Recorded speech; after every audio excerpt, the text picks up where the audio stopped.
ఎంతమంది సిద్ధంగా ఉన్నారు దేవుని వాక్యం వినడానికి? బాగున్నారా? బాగున్నామని రామని చెప్పండి.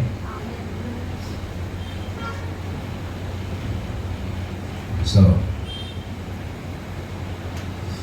మీరు గమనిస్తే మనము మన క్రైస్తవ జీవితంలో ఎంతైతే ముందుకు వెళ్తామో, ఎంతైతే ఆత్మీయంగా ముందుకు వెళ్తామో అంతగా సాతాను మనల్ని వెనక్కి తీసుకెళ్ళడానికి ప్రయత్నిస్తూ ఉంటాడు. ఎప్పుడైనా మీకు అట్లా జరిగిందా? ఎప్పుడైనా జరిగిందా? ఎప్పుడు జరుగుతుందా? ఎప్పుడు జరుగుతూ ఉంటుంది. ఎందుకంటే ఫ్రమ్ ద బిగినింగ్ సాతాను యొక్క పనే అది. ఆది నుండి సాతాను ఏం చేస్తున్నాడంటే ఈ రీతిగా దేవునిలో ఉంటున్న ప్రతి ఒక్క వ్యక్తిని వెనక్కి లాగుతూ ఉన్నాడు. ఎందుకు? ద మెయిన్ రీజన్, మనం ఎంత ఆత్మీయంగా ముందుకు వెళ్దామంటే అంతగా సాతాను మనల్ని వెనక్కి ఎందుకు లాగుతున్నాడంటే, ఎట్టి పరిస్థితుల్లో మనము యేసయ్య యొక్క రెండవ రాకడలో మనం ఎత్తబడద్దు అనేది వాడి యొక్క ప్లాన్. సో వారి పని ఏంటంటే, వాడి ప్రయత్నం ఏంటిదంటే మనము దేవుని రాకడకు సిద్ధపడకుండా చేయడం వాడి యొక్క ప్రయత్నం. అందుకే నువ్వు పరలోక రాజ్యంకి వెళ్ళకుండా ఆపడమే సాతాను యొక్క ప్రయత్నం, సాతాను యొక్క తంత్రం. అందరు చెప్పండి, తంత్రం అని. సాతాను యొక్క తంత్రం అనండి. అందుకే పౌలు అనేక సంఘాలను హెచ్చరిస్తూ, అనేక సంఘాలను పౌలు స్థాపించి వారికి కావలసిన ఆత్మీయమైన ఆహారాన్ని అందిస్తూ వారికి ఏం చెప్పాడో తెలుసా? సాతాను యొక్క తంత్రం గురించి చాలాసార్లు లేఖనాల్లో పౌలు పత్రికలలో రాయడం మనం గమనిస్తాం. ఈరోజు మీరు గమనిస్తే మనం తెలుసుకోవాల్సిన విషయం ఏంటిదంటే, మనం ఎంతగానైతే సాతాను యొక్క తంత్రాన్ని, లేకపోతే సాతాను యొక్క తంత్రాలను, వాడు చేసే మోసాలను మనం తెలుసుకుంటామో అంతగా మనం విజయవంతంగా ఉండగలుగుతాం. ఆమేన్, హల్లెలూయా. మనం వాడి యొక్క తంత్రాలను తెలుసుకోలేనంత కాలము మనం విజయవంతంగా జీవించలేము, మనము మెట్టు ఎదగలేము, మనం ఎప్పుడు పడిపోయిన స్థితిలోనే ఉంటాము, మనం లేవలేము. కానీ ఎప్పుడైతే సాతాను తెచ్చిపెట్టే మోసాలు, సాతాను యొక్క తంత్రాలను నీవు తెలుసుకుంటావో అప్పుడు నీ లైఫ్లో నువ్వు విజయవంతంగా ఉండగలుగుతావు. ఆమేన్, హల్లెలూయా. చూడండి, మనం మన జీవితాల్లో విజయాన్ని పొందాలంటే మనం ఏం చేయాలంటే we need to know the tricks of Satan. వాడు ఏ రీతిగా పని చేస్తున్నాడో మనం తెలుసుకోవాలి. ఈరోజు తెలుసుకోనందుకే చాలా మంది జీవితాలు ఏమవుతున్నాయంటే, చాలా మంది పడిపోతున్నారు, పడిన స్టేట్లోనే ఉంటున్నారు, లేవలేని స్థితిలో ఉన్నారు. మనం ఏం చేయాలంటే మన ప్రాణం, ఆత్మ, శరీరంలో పరిశుద్ధతతో దేవుణ్ణి ఒకరోజు మనం ఎదుర్కోవాలి. సో ఈ రీతిగా మనము ఆ సాతాను యొక్క తంత్రాలు మనం తెలుసుకొని ఉంటే ఒకరోజు దేవుణ్ణి మనం పరిశుద్ధంగా ఎదుర్కోగలుగుతాం. దేవుడు అన్నాడు, నేను పరిశుద్ధుడని కనుక మీరు కూడా పరిశుద్ధులై ఉండండి అన్నాడు. సో మనం పరిశుద్ధంగా ఉండకుండా చేయడమే సాతాను యొక్క తంత్రం. చూడండి, అందుకనే పౌలు ఈ రీతికి చెప్తాడు. తీద్దామా? 2 కొరింథీయులకు రాసిన పత్రిక 2వ అధ్యాయం 11వ వచనం. నేనేమైనాను క్షమించి ఉంటే సాతాను మనలను మోసపరచకుండునట్లు మీ నిమిత్తము క్రీస్తు సముఖమునందు క్షమించి ఉన్నాను. సాతాను తంత్రములను మనము ఎరుగని వారము కాము. ఇక్కడ మీరు ఫస్ట్ లైన్ గమనిస్తే, నేనేమైనా నువ్వు క్షమించి ఉంటే, ఎందుకు క్షమిస్తున్నాడంట పౌలు? సాతాను మనలను మోసపరచకుండాన్నట్లు ఆయన క్షమిస్తున్నాడు. ఈరోజు నీ జీవితంలో నువ్వు ఎవరినైనా క్షమించకపోయి ఉంటే నువ్వు ఎవరి మోసంలో ఉన్నట్టు? ఎవరు నిన్ను మోసం చేస్తున్నాడు? సాతాను మోసం చేస్తున్నాడని నువ్వు తెలుసుకోవాలి. ఈరోజు ఒక వ్యక్తి నువ్వు క్షమించలేకపోతున్నావు. ఇట్స్ బికాస్ సాతాను ఏం చేశాడు? నేను మోసం చేశాడు. అందుకని పౌలు ఏమంటున్నాడు? నేను అందరినీ క్రీస్తు సముఖమునందు క్షమించి ఉన్నాను.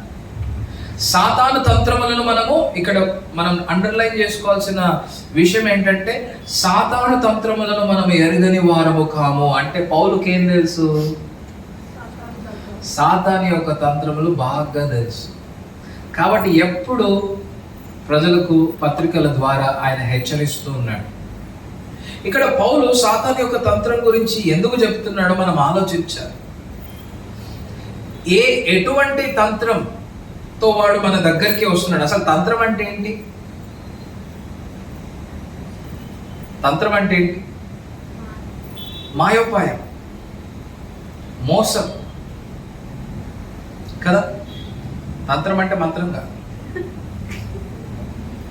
వాడు మంత్రాలు కూడా వేస్తాడు మనకి, మనం ఎదగకుండా, రైట్? సో తంత్రం అంటే ఏంటంటే మాయోపాయం. చెప్పండి ఏంటి మాయోపాయం లేదా మోసం. సో మనము సాతాను యొక్క తంత్రం ఎరిగిన వారంగా ఉండాలని పౌలు ఆశిస్తున్నాడు. అంటే వాడు ఎట్లాంటి మోసాలు చేస్తున్నాడో మనం ఎరిగి ఉండాలని ఆశిస్తున్నాడు.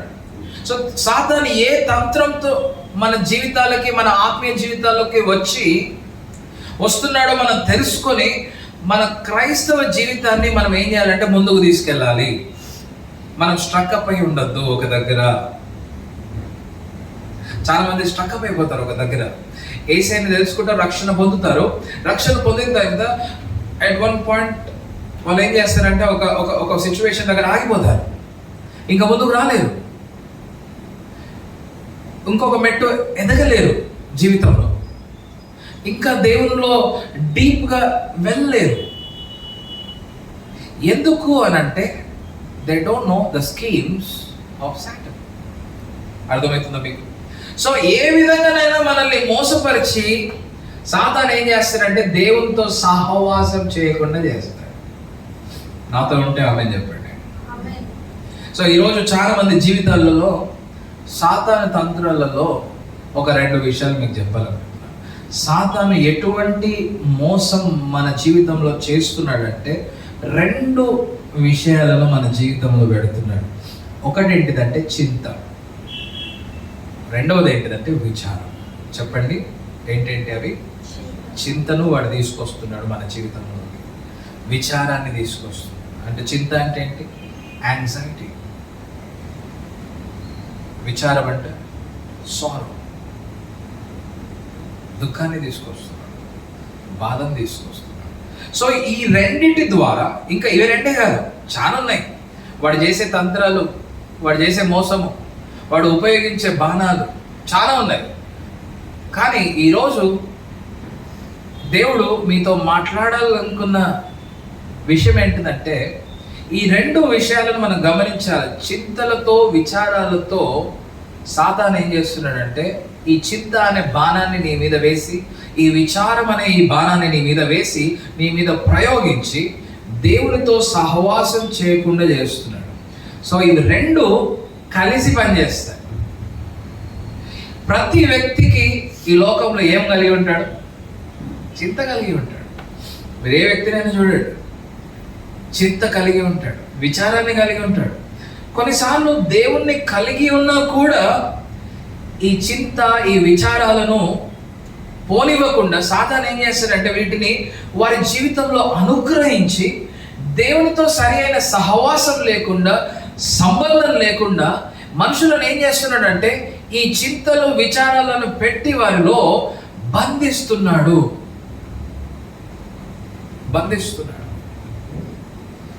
చాలా మంది వారి బంధకంలో ఉన్నారు.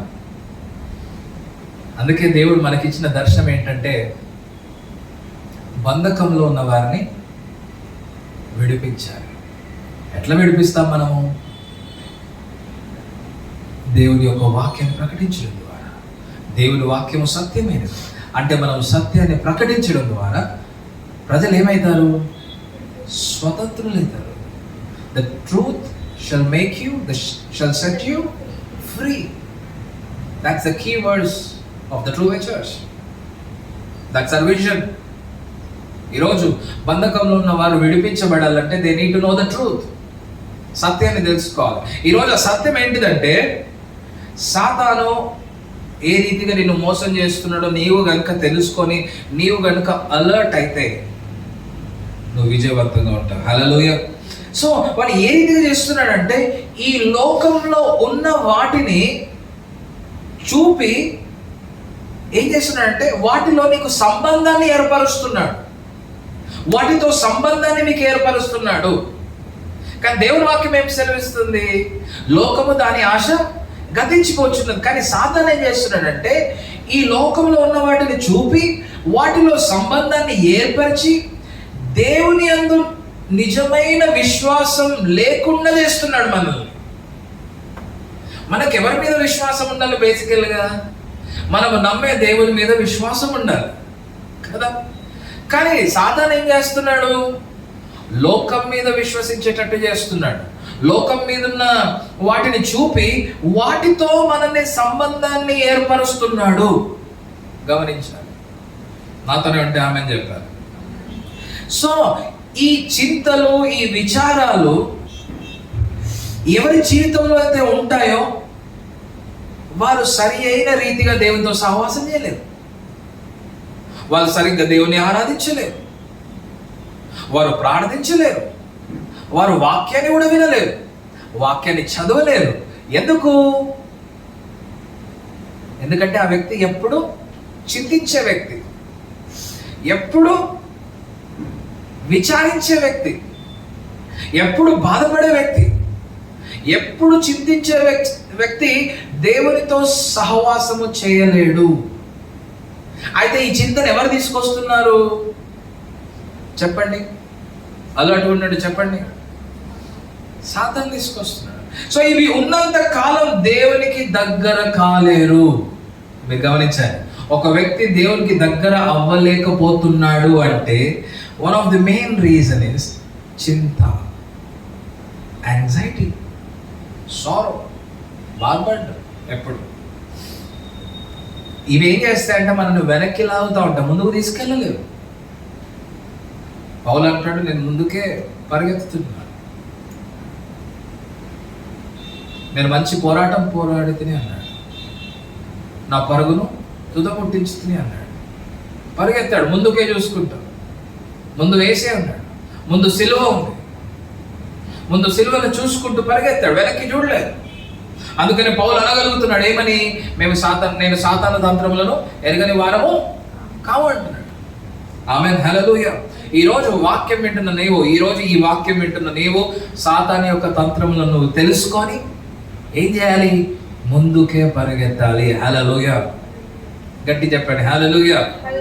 చూడండి, మనము ఎప్పుడైతే నిజమైన విశ్వాసాన్ని దేవుని మీద పెడతామో, నిజమైన విశ్వాసాన్ని దేవుని మీద ఎప్పుడైతే మనం కలిగి ఉంటామో వీటన్నిటి నుండి మనం విడుదల పొందుతాం. ఈ చింత, ఈ విచారం మన జీవితం నుంచి పోవాలి అంటే నీకేం కావాలంటే నిజమైన విశ్వాసం నీకు కావాలి. ఏంటి ఆ నిజమైన విశ్వాసం? ఎప్పుడు మనం జయించగలుగుతాం ఈ చింత విచారాల నుంచి? ఎప్పుడు మనము జయించగలుగుతాము? చూడండి, ఈ విచారం ఏం చేస్తుందో చూద్దాం. కీర్తనలు 6:7 చేయండి. మనం ఎప్పుడైతే వాక్యం మీద ఆధారపడతామో అప్పుడు వీటి నుండి మనం విజయాన్ని చూస్తాం. చూడండి, కీర్తనలు 6:7 విచారము చేత నా కన్నులు గుంటలు పడుచున్నవి, నాకు బాధ కలిగించు వారి చేత. విచారం చేత ఏమైతున్నాయి అంట? కన్నులు గుంటలు పడుచున్నాయి. ఇంకొకటి తీద్దామా? కీర్తనలు 31:9. కీర్తనలు 31:9. యెహోవా నేను ఇరుకున పడి ఉన్నాను, నన్ను కరుణింపుము. విచారము వలన నా కన్ను క్షీణించుచున్నది, నా ప్రాణము నా దేహము. యాక్చువల్గా దేవుడు మనకు ప్రాణం ఎందుకు ఇచ్చాడు? దేవుడు మనకు దేహం ఎందుకు ఇచ్చాడు అంటే, ఈ ప్రాణం ద్వారా నీవు దేవునితో మాట్లాడడానికి దేవుడి ప్రాణాన్ని ఇచ్చాడు. ఈ దేహం ద్వారా దేవుని గణపరచడానికి, దేవుని యొక్క నీతిని మనం ఈ లోకానికి ఈ దేహం ద్వారా చూపెట్టడానికి దేవుడు మనకిస్తే, ఒకవేళ నువ్వు విచారం కలిగి ఉంటే ఏం చేస్తుందంటే, విచారం చెప్పండి, విచారం వలన నా కన్ను క్షీణించుచున్నది, గుడ్డలు పడుచున్నాయి, నా ప్రాణము నా దేహం ఏం చేస్తున్నాయంట, క్షీణించిపోచున్నది. ఈరోజు నువ్వు టైర్డ్ అయిపోతున్నావు, నువ్వు స్ట్రెస్కి గురవుతున్నావు, అసలు ఎప్పుడు చూస్తున్నా నువ్వు బాధపడతా ఉన్నావు. ఎందుకంటే యు నీడ్ టు నో, చింత విచారము సాతాను నీ జీవితంలోనికి తీసుకొస్తున్నాడు పదే పదే పదే పదే. వాడు వారానికి ఒకసారి తీసుకురాడు. మీకు అర్థమైందా? వాడి పని ఏంటిదంటే, వారి సమూహము మనము అంటే అందుకనే దేవుని వాక్యం ఏం సెలవిస్తుంది, మనం పోరాడేది శరీరంతో కాదు, మనం పోరాడేది ఎవరితోని? లోకనాథులతోని, ప్రస్తుత అంధకార సంబంధులకు లోకనాథులతోని, దురాత్మ సమూహములతో మనం పోరాడుతున్నాం, అపవిత్రాత్మలతో పోరాడుతున్నాం. అంటే మనకు కనబడని అపవిత్రాత్మలతో మనకు పోరాటం ఉంది. ఆ అపవిత్రాత్మలు ఏం చేస్తున్నాయంటే, నీలోనికి విచారాన్ని తీసుకొచ్చి, నీలోనికి బాధను తీసుకొచ్చి, అనవసరమైన చింతను తీసుకొచ్చి, నీ ప్రాణాన్ని నీ దేహాన్ని ఏం చేస్తున్నాయి? క్షీణిస్తున్నాయి. And you need to know that. నువ్వు తెలుసుకోకపోతే ఇంకా క్షీణించిపోతావు, ఇంకా బాధపడతావు, ఇంకా కృంగిపోతే నీవు జీవితంలో దేవుని యొక్క చిత్తాన్ని నెరవేర్చలేదు. దేవుని చిత్తం నీ పట్ల నెరవేర్చబడదు. You will become a failure. అవునా? Yes or no? నువ్వు విజయవంతంగా ఉండాలంటే you need to know the tricks of Satan. So అంటే ఈ విచారాలు ఎప్పుడైతే వస్తాయో మనలోనికి ఏం తీసుకొస్తున్నాయి? దుఃఖంలోనికి తీసుకోబోతుంది ఆ విచారం. అవి మనల్ని బాధలోకి తీసుకోబోతుంది. కొన్నిసార్లు అయ్యో నాకే ఇలా ఎందుకైతుంది అనే ప్రశ్నలు మనకు వస్తాయి. అవునా? ఈ చింత విచారం మన లోపలికి వచ్చినప్పుడు మనకు వచ్చే ప్రశ్నలు ఏంటిదో తెలుసా? అయ్యో నాకే ఎందుకు ఇట్లా అవుతుంది, నేనెందుకు ఇట్లాంటి స్థితిలో ఉన్నాను, నా పరిస్థితి ఎప్పుడు మంచిగా అవుతుంది? ఇట్లాంటి ఒక గిల్టీ ఫీలింగ్ లోనికి వాడు ఏం చేస్తాడంటే, మన శత్రువు అయిన సాతాను వారి తంత్రముల చేత మనలోనికి ఆ గిల్టీ ఫీలింగ్ తీసుకొచ్చి మనల్ని దేవునికి దగ్గరగా చేయకుండా చేస్తాడు. మీకు అర్థమవుతుందా? అర్థమైన వారు గట్టిగా ఆమేన్ చెప్పండి. ఆమేన్. హల్లెలూయా, హల్లెలూయా. సో యేసు ప్రభువు కూడా దీన్ని నొక్కి చెప్పాడు, పదే పదే చెప్పాడు దీని గురించి. యేసే చెప్పాడు కాబట్టి దాని గురించి మనం ఆలోచించాలి, దాని గురించి మనం గమనించాలి. హల్లెలూయా. సో ఇది సాతాను యొక్క తంత్రం అని కొన్నిసార్లు ఏం చేస్తారంటే, మన జీవితంలో అది తెలుసుకోకుండా కూడా చేస్తాడు కొన్నిసార్లు. అసలు మన లైఫ్ స్టైల్ ఎట్లయిపోతుందంటే, ఈ చింత విచారం వచ్చి కొన్నిసార్లు ఏమనిపిస్తుంది అంటే ఇది సాతాను యొక్క తంత్రం అని కూడా మనకు తెలియదు. ఆ రీతిగా తంత్రాన్ని ఉపయోగించి మన లోపల వాడు పని చేస్తూ ఉంటాడు.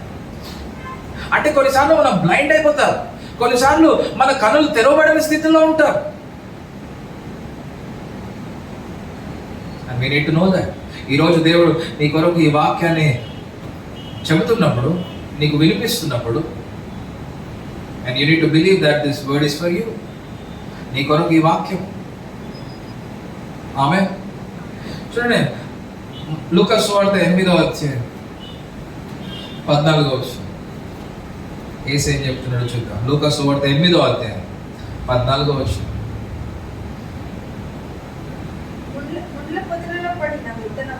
ముండ్ల పొదలలో పడిన విత్తనము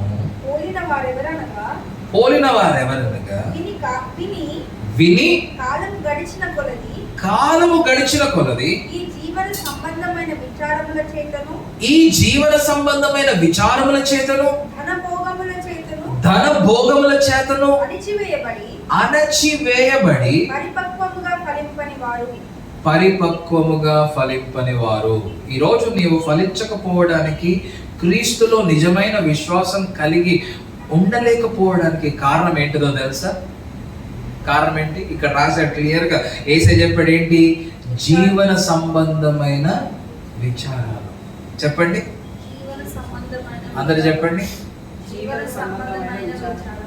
జీవన సంబంధమైన విచారాలు అంటే ఏంటి?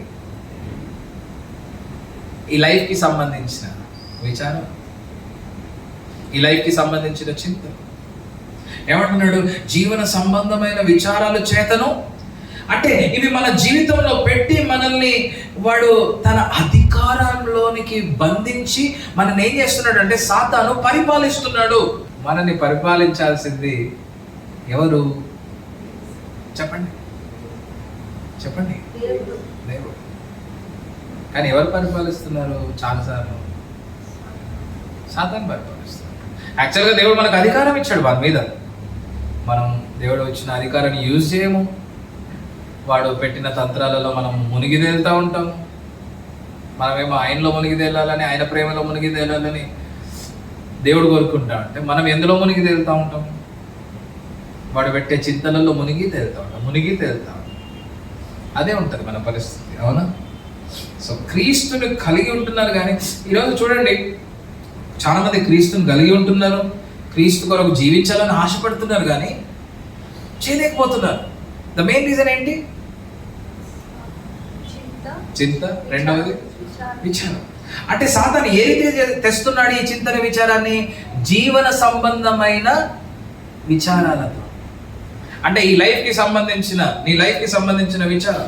అంటే అనేకమైనటువంటి ఆశలను వాడు ఏం చేస్తున్నాడు అంటే చూపిస్తున్నాడు. ఇవన్నీ చూపించి ఏం చేస్తున్నాడంటే ఇక నువ్వు కంప్లీట్గా చింతల్లో జీవించే విధంగా వాడు చేస్తున్నాడు. ఈరోజు దేవుడు దీని నుండి నువ్వు విడుదల పొందాలని కోరుకుంటున్నాడు. ఆమేన్, హల్లెలూయా. విడుదల పొందాలని ఆశపడుతున్నావా? ఇట్లాంటి బంధకంలో నుండి నువ్వు బయటికి రావాలని ఆశపడుతున్నావా? నువ్వు సెట్ ఫ్రీ అవ్వాలని ఆశపడుతున్నావా? నీకు ఆశ ఉంటేనే దేవుడు కార్యం జరిగిస్తాడు. ఆమేన్. నువ్వు ఒప్పుకుంటేనే దేవుడు కార్యం జరిగిస్తాడు. నువ్వు ఒప్పుకోనంత కాలం దేవుడు నీ జీవితంలో కార్యం చేయలేడు. మీకు అర్థమవుతుందా? సో మనం గమనించాల్సిన విషయం ఏంటిదంటే, ఎట్లాంటి వాడు అంటే ఏ రీతిగా జీవన సంబంధమైన విషయాల మీద వాడు విచారాలను తీసుకొస్తాడంటే, కొంతమంది కంపేర్ చేసుకుంటా ఉంటారు. ఎట్లా కంపేర్ చేసుకుంటా ఉంటారు? వాళ్ళకి అది ఉంది, నాకు ఇది లేదు. వాళ్ళకి కారు ఉంది, నాకు కారు లేదు. వాళ్ళకి బిల్డింగ్ ఉన్నది, నాకు బిల్డింగ్ లేదు. కొందరు ఇంకా మనల్ని ఎట్లుంటారంటే, మన ఆత్మీయులు ఏముంటారంటే, అరే నేను దేవుని నమ్మాను, ఆయన దేవుని నమ్మాడు, ఆయనేమో మంచిగా ఉన్నాడు, నేనేమో మంచిగా లేను అనే విచారం. అవునా? ఇంకొక విచారం ఉంటుంది మనలోకి. ఏంటి ఆ విచారం అంటే, అయ్యో అన్యులు ధనవంతులుగా ఉన్నారు, మనం ఎందుకు ధనవంతులుగా లేరు? ఇదా మనం ఆలోచించాల్సింది. ఏం చేస్తున్నాడు ఇక్కడ సాతాను? ఈ రీతిగా ఆలోచనలు తెచ్చిపెట్టి మన జీవితంలో ఏం తెచ్చిపెడుతున్నాడు చెప్పాలన్నా? చింతని తీసుకొచ్చి పెడుతున్నాడు, విచారాన్ని తీసుకొచ్చి పెడుతున్నాడు. సో ఏ విధంగానైనా వాడు మనల్ని పరిపాలించి లోకం మీద ఏం చేస్తున్నాడు అంటే మనకి వ్యామోహాన్ని కలిగిస్తున్నాడు. వ్యామోహం అంటే తెలుసా? వ్యామోహం అంటే ఏంటి?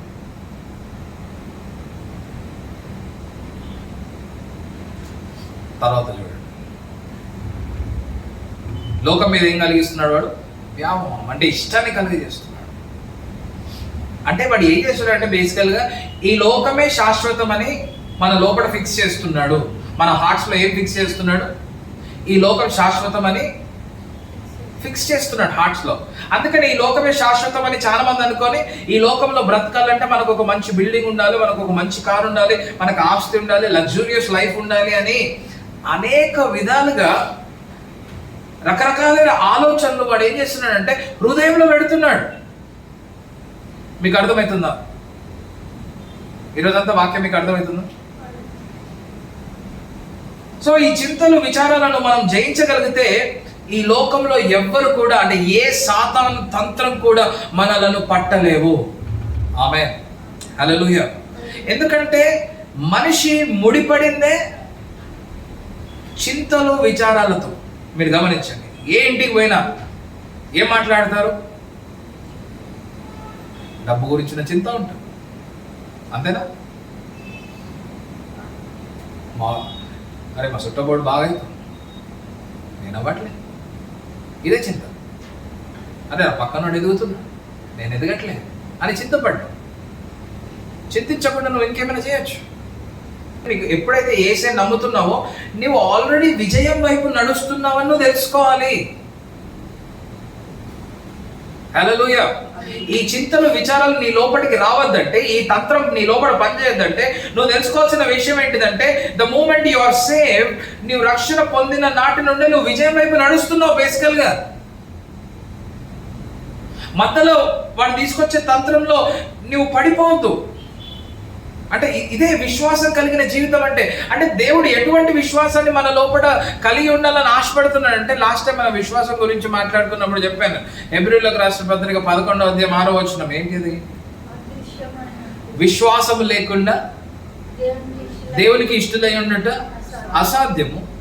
ఆయన యొద్దకు వచ్చేవాడు ఆయన ఉన్నాడని, తన్ను వెదుకు వారికి ఫలము దయచేస్తాడని నమ్మవలను కదా. ఒకవేళ ఇది నమ్మినట్లయితే, ఒకవేళ దీని పట్ల నువ్వు ఖచ్చితంగా ఉండగలిగినట్లయితే నువ్వు చింతించవు. బేసికల్గా నువ్వు విచారించవు, బాధపడవు, కృంగిపోవు. అవునా కదా?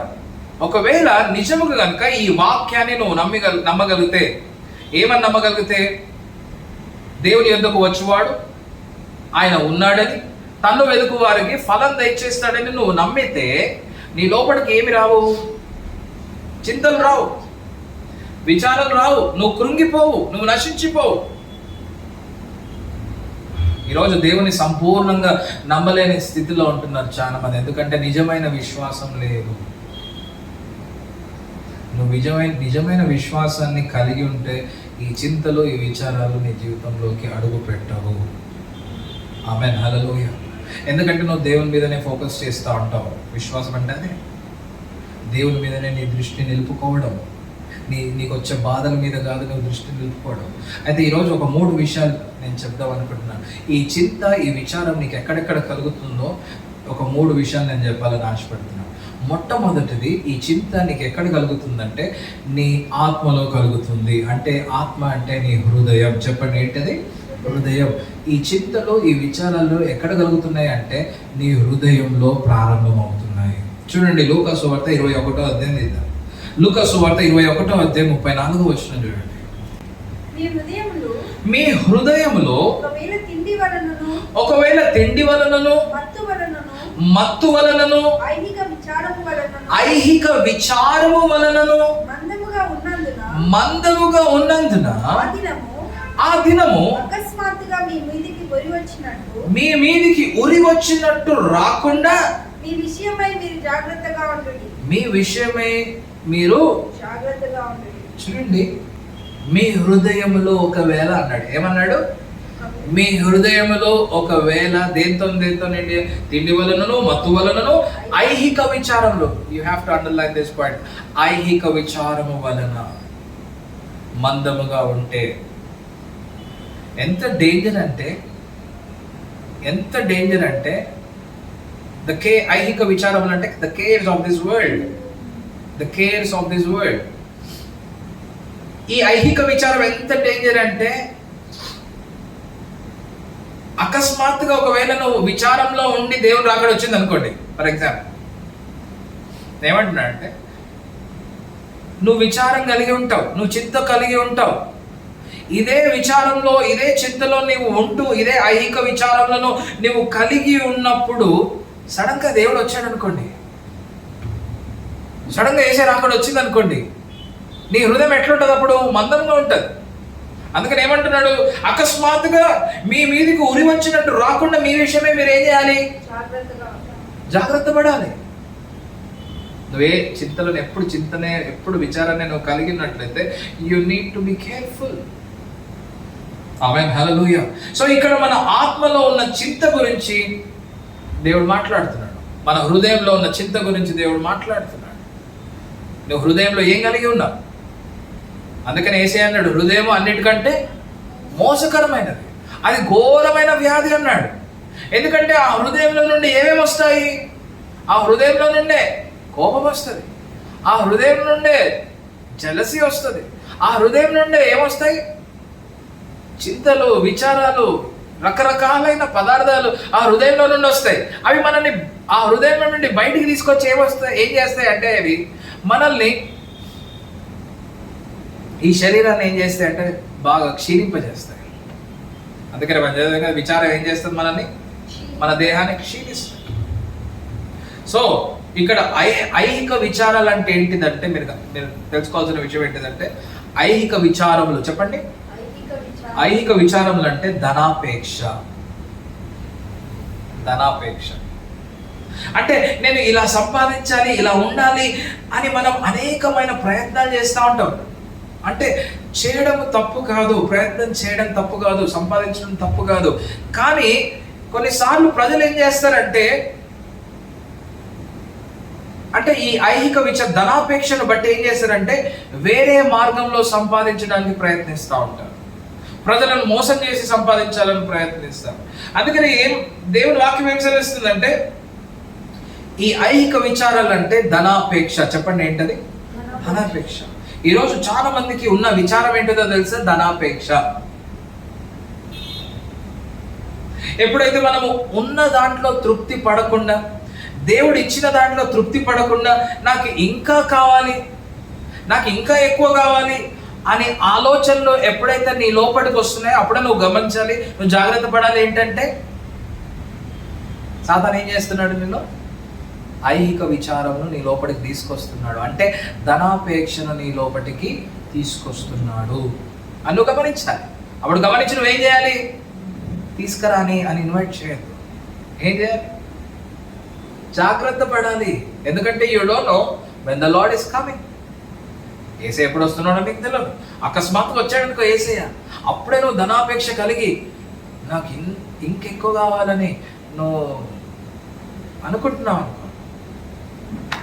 ఇంకా నువ్వు ఎత్తబడ్డావు. నువ్వు అలా గుర్తించకపోతే అవి మన జీవితాలలో ఎట్లా మారుతాయి? చింతలుగా మారుతాయి. అందుకే ఈరోజు చాలా మంది దేవుని సన్నిధికి వచ్చి కూడా చింతిస్తూ ఉంటారు. వాళ్ళ ఫోకస్ దేవుని మాటల మీద ఉండవు, ఎప్పుడు చింతిస్తూ ఉంటారు. కానీ వాక్యం ఏం సెలవిస్తుంది చూద్దాం. లూకా సువార్త 12:25. మరియు మీలో ఎవడు చింతించుట వలన తన ఎత్తులు మూరెడు ఎక్కువ చేసుకోగలరు. ఒకసారి అందరం చదువుదామా? Beautiful words. Ready, 1 2 3 go. మరియు మీలో ఎవడు చింతించుట వలన తన ఎత్తును మూరెడు ఎక్కువ చేసుకోగలరు. అంతేనా? అంటే నువ్వు చింతించడం ద్వారా నువ్వు క్షీణించిపోతావే తప్ప, అంటే దీని అర్థం ఏంటంటే ఎత్తు ఎక్కువ చేసుకోగలడు అంటే దీని అర్థం ఏంటంటే బేసికల్గా నువ్వు చింతించడం ద్వారా నువ్వు ఇంకా చింతిస్తూనే ఉంటావు, క్షీణించిపోతూనే ఉంటావు. కానీ నువ్వు జీవితంలో ఎదగలేవు. నువ్వు జీవితంలో ఎదగాలంటే నువ్వు జీవితంలో ఉన్నతమైన స్థానంలో ఉండాలంటే దేవుని చిత్తం నీ పట్ల నెరవేర్చబడి దేవుని ప్రణాళికలు నీ పట్ల గొప్పవి, ఉన్నతమైనవి. అవి నీ పట్ల దేవునికి ఉన్న ఉద్దేశం ఎటువంటిదంటే ఊహకు అందనివి అవి. అంటే మన ప్లాన్ ఒక ఎత్తు ఉంటే దేవుని ప్లాన్ ఇంకో ఎత్తు ఉంటుంది. ఆ దేవుని యొక్క ప్లాన్ నీ లోపల నీ జీవితంలో నెరవేర్చబడాలంటే ఈ చింతలలో నీవు ఉంటే, ఇంకా చింతిస్తూ ఉంటే నువ్వు ఎదగలేవు. మీకు అర్థమవుతుందా? అర్థమైన వారు ఆమెను చెప్పండి. హల్లెలూయా. అంటే మన హృదయంలో దేవుని వాక్యాన్ని, ఈ చింతలు ఎప్పుడు పోతాయి అంటే మన హృదయంలో దేవుని వాక్యాన్ని ధ్యానించడం ద్వారా ఈ ఐహిక విచారముల నుండి మనము విడుదల పొందుతాము. చూడండి సామెతలు 12వ Proverbs chapter 12 verse 25. ఒకని హృదయములోని విచారము, ఒకని హృదయంలోని విచారం ఏం చేస్తుందంట? దాన్ని కృంగజేస్తుంది. అంటే దేన్ని? నీ హృదయాన్ని ఏం చేస్తుంది? కృంగజేస్తుంది. కృంగజేయడం దయగల మాట. ఆమేన్, హల్లెలూయా. దయగల మాట ఏం చేస్తుంది? సంతోషపెడుతుంది. దేవుని మాటలు దయగల మాటలు. ఆమేన్. దేవుని మాటలు దయగల మాటలు. ఆ దయగల మాటలు ఏం చేస్తాయి? నేను సంతోషపెడతాయి, నీకు ఆనందాన్ని ఇస్తాయి, నీకు సంపూర్ణతనిస్తాయి, నిన్ను స్థిరపరుస్తాయి. దేవుని యొక్క వాక్యం, దేవుని యొక్క వాక్యం నేను ఏం చేస్తాయంటే ఫలింపజేస్తాయి. హల్లెలూయా. సో అందుకని మనం ఏం చేయాలంటే ఈ చింతల నుండి బయటికి రావాలంటే ఏం చేయాలి? దేవుని వాక్యాన్ని మనము ధ్యానించాలి. చూడండి, కీర్తనలు 13:2 ఎంతవరకు నా మనస్సులో నేను చింతపడుదును, ఎంతవరకు నా మనస్సులో నేను చింతపడుదును, ఎంతవరకు నా హృదయంలో పగలంతయు దుఃఖం, ఎంతవరకు నా హృదయంలో పగలంతయు దుఃఖక్రాంతుడనే. ఇక కొంతమంది ఉంటారు, డే స్టార్ట్ అయిందంటే కదా, డే స్టార్ట్ అయిందంటే ఏం చేస్తారు? మార్నింగ్ నుండి ఈవినింగ్ వరకు చింతిస్తూనే ఉంటారు. అయితే పాపం నిద్రపోయిన తర్వాత కూడా కళలో చింతనే వస్తుంది. ఎప్పుడైనా ఎక్స్పీరియన్స్ అయ్యారా? నేను బాగా అవుతున్నానండి, చెప్పండి. అవునా? అంటే మనకు తెలియకనే, ఈరోజు మనకు తెలుస్తుంది కాబట్టి మనం ఏం చేయాలి? జాగ్రత్త పడాలి. ఇది సాతాను యొక్క తంత్రం మీద.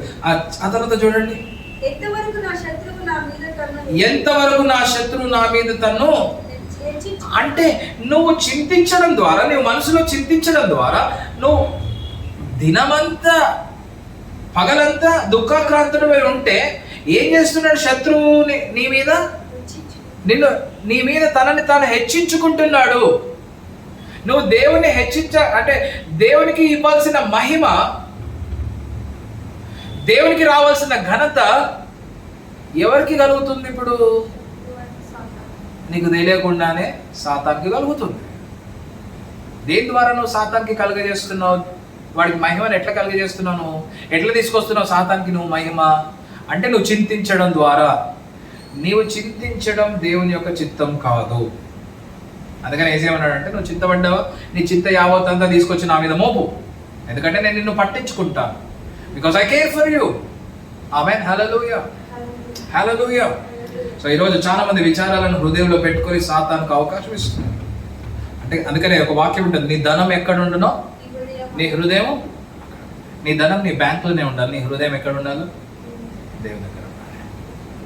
ఆమేన్. దేవునికి స్తోత్రం కలుగుగాక. ఏంటి నేను ఫస్ట్ పాయింట్ ఏం చెప్తున్నాను? ఈ విచారము, ఈ చింత ఎక్కడ వస్తుంది? హృదయంలో. చెప్పండి, హృదయంలో.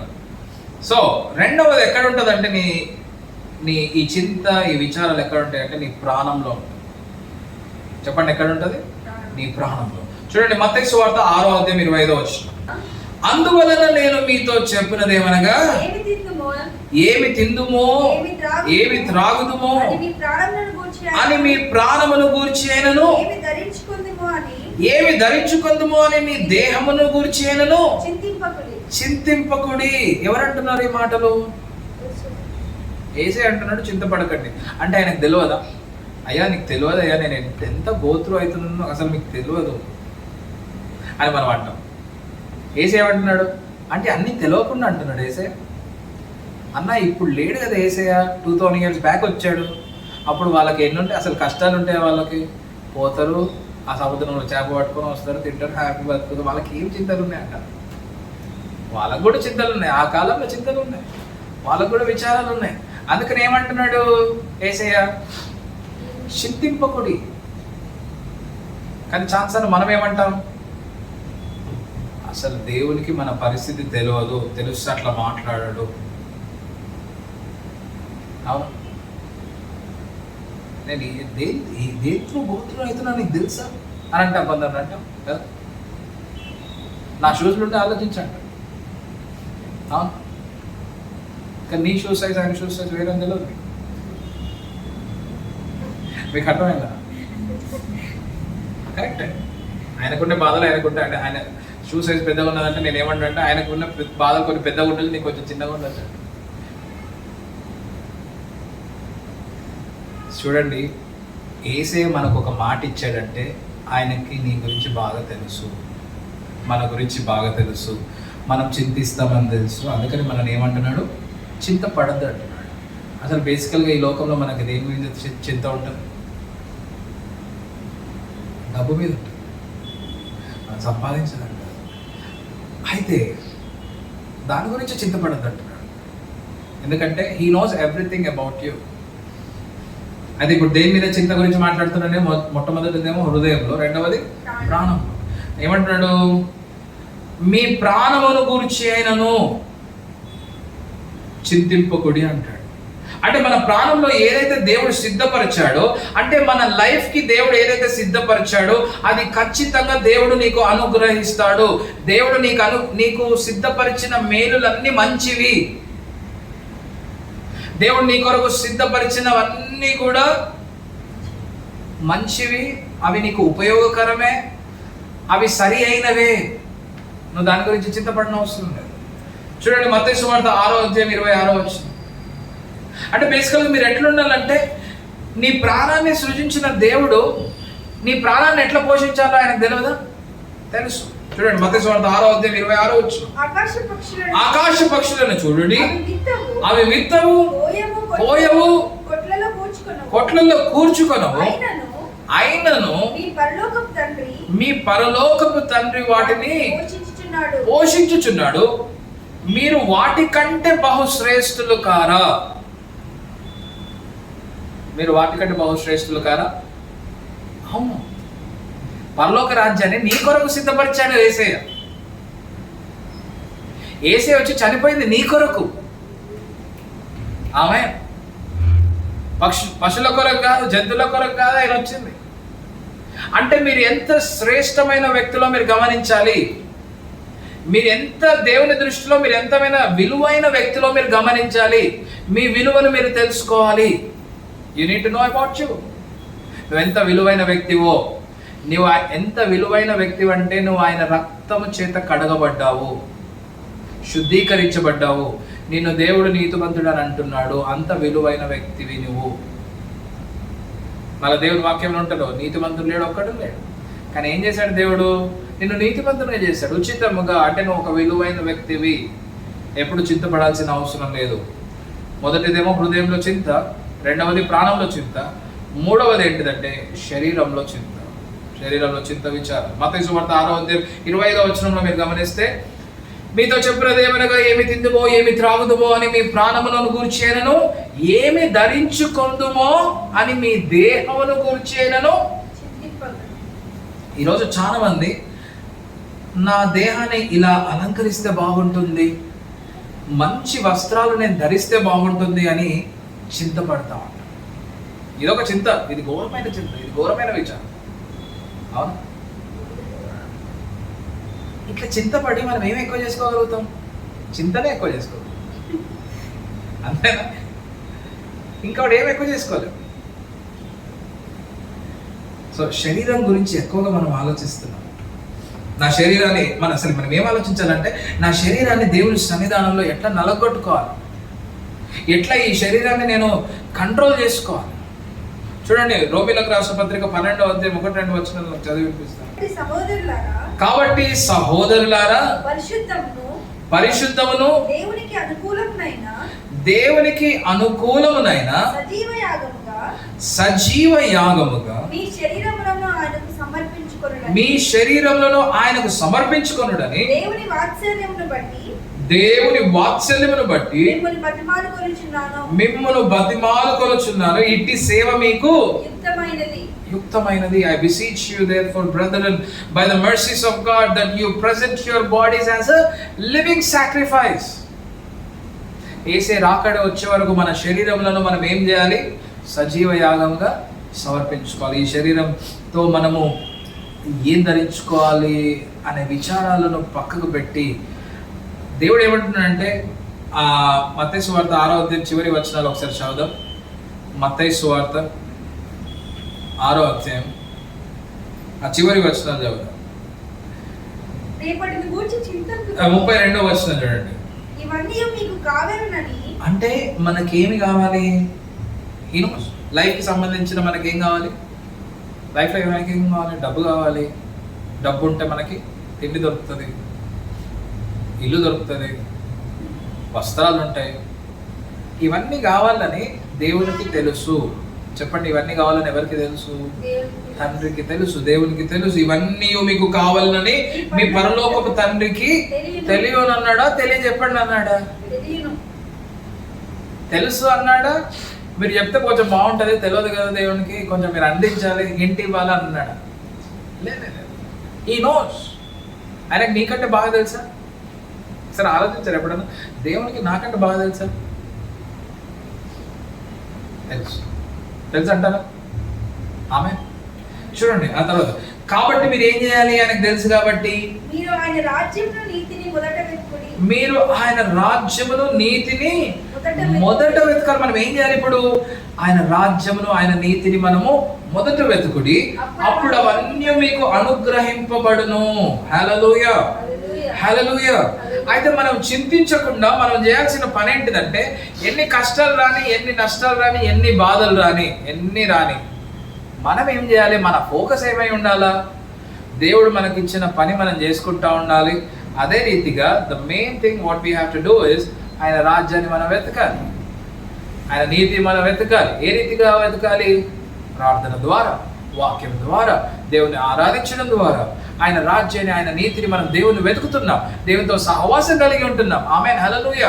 ఎప్పుడు నువ్వు దేవునికి దగ్గర కావాలన్న కోరిక నీ లోపల ఉండాలి, ప్రయత్నిస్తూ ఉండాలి దేవునికి దగ్గర కావాలని. ఈ ప్రయత్నంలో నీవు ఉంటా ఉండాలి. దేవుడు ఏం ప్రయత్నం చేస్తూ ఉంటాడు నీ జీవితంలో అంటే, నీకు అన్ని సమకూర్చాలని దేవుడు ప్రయత్నం చేస్తూ ఉంటాడు. ఆమేన్, హల్లెలూయా. నీ ప్రయత్నం ఏమై ఉండాలి? మొదటిగా దేవుని వెతకాలి. నేను దేవునికి దగ్గర కావాలి, నేను దేవునితో సహవాసం చేయాలి, నేను దేవునితో సంబంధం కలిగి ఉండాలి. దేవుడే నాకు అన్ని. I have to maintain a proper relationship with God అని నీవు ప్రతిరోజు దేవునితో సంబంధం కలిగి ఉండాలని నువ్వు ప్రయత్నిస్తూ ఉంటే, ఆటోమేటిక్గా దేవుడు ఏం చేస్తాడంటే, ఆయనకు అన్నీ తెలుసు కాబట్టి నీకేం కావాలో నీకు సరి అయిన సమయంలో తిండిని ఇస్తాడు, నీకు సరి అయిన సమయంలో వస్త్రాలు ఇస్తాడు, నీకు సరి అయిన సమయంలో maybe if you are living in రెంట్ని ఇస్తాడు. నీకు కావలసినదంతా కూడా ఆయన సమకూరుస్తాడు. సో నీకు కావాల్సిన అంతా కూడా ఆయన సమకూరుస్తున్నప్పుడు ఇంకా నువ్వు చింతపడాల్సిన అవసరం లేదు. ఆమేన్, హల్లెలూయా. చూడండి, అందుకనే 34 వచనం చూడండి, 34 వచనం, రేపటిని గూర్చి చింతింపకుడి అంటాడు. వా అంటే ఫ్యూచర్ గురించి మీరు చింతపడని అవసరం లేదు. అంటే బేసికల్గా చెప్పాలంటే, ఈరోజు చాలా మంది ఇన్సూరెన్స్ తీసుకుంటా ఉంటారు, హెల్త్ ఇన్సూరెన్స్. ఎందుకు తీసుకుంటారు? అలా తీసుకున్న వాళ్ళ గురించి నేను ఏమి తప్పుగా మాట్లాడలేదు, తీసుకోవడం వాళ్ళ ఇష్టం. కానీ నీకు ఎట్లాంటి విశ్వాసం కలిగి ఉండాలంటే, యేసయ్య ఏమంటున్నాడంటే, రేపటిని గురించి చింతింపకుడి, రేపటి దినము దాని సంగతులను గురించి చింతించును, ఏనాటి కీడు ఆనాటికి చాలును. ఆమేన్, హల్లెలూయా. నేను చెప్తా, ఈ రోజు వరకు దేవుడు నన్ను పోషించాడు, ఇక మీదట కూడా ఆయన నన్ను పోషిస్తాడు, ఇక మీదట కూడా నాకు ఆహారాన్ని ఇస్తాడు, ఇక మీదట కూడా నా ఇంటికి కావాల్సిన రెంట్, నా పిల్లలు, నా పాపకు కావాల్సినవన్నీ, నా భార్యకు కావాల్సినవన్నీ, నా కుటుంబానికి కావాల్సినవన్నీ కూడా నాకేది అవసరమో ఆయనకు బాగుగా తెలుసు. కాబట్టి నా డ్యూటీ ఏంటిదంటే, దాని గురించి ఎక్కువగా నేను ఆలోచించకుండా, దాని గురించి నేను ఎక్కువగా చింతపడకుండా నేనేం చేయాలంటే ఆయనను వెతకాలి, ఆయనకు దగ్గర కావాలి. ఎప్పటి వరకు? యేసే రాకడొచ్చే వరకు ఆయనను నేను ప్రేమిస్తూ ఉండాలి. ఆయన మీదనే నా సమస్తము, నా ఆధారము ఆయన మీదనే నా దృష్టిని నేను నిలపాలి. ఆమేన్, హల్లెలూయా. ఈ రీతిగా నువ్వు నిలపగలిగితే నువ్వు సాతాన్ని త్రొక్కినట్టే, నువ్వు సాతాన్ని ఏం చేసినట్టే? ఓడించినట్టే. వాడి తంత్రములు నీ జీవితంలో పని చేయవు. ఆమేన్. ఎందుకు చాలా మంది ఓడిపోతున్నారు, ఎందుకు జీవితంలో క్షీణించిపోతున్నారంటే, ఆయనను మొదటగా వెతకడం ఆపేశారు.